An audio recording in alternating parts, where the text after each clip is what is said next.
বিশ্বনবী পাগলের মতো একবার হাউজে কাসারে যাবেন, একবার সিরাতে যাবেন, একবার পুলসিরাতের দিকে, একবার হাউজে কাউসারের দিকে পাগলের মতো দৌড়াতে থাকবেন।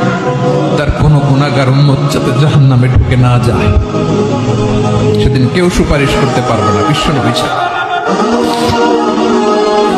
এজন্য 5 নম্বর আল্লাহ বললেন, মান যাল্লাযী ইয়াশফাউ ইনদাহু ইল্লা বিইযনিহি। কার সাহস আছে, কার এত বড় বুকের পাটা কিয়ামতের কঠিন দিন আল্লাহর সামনে দাঁড়িয়ে সুপারিশ করবে? কারো ক্ষমতা, কারো ক্ষমতা নাই।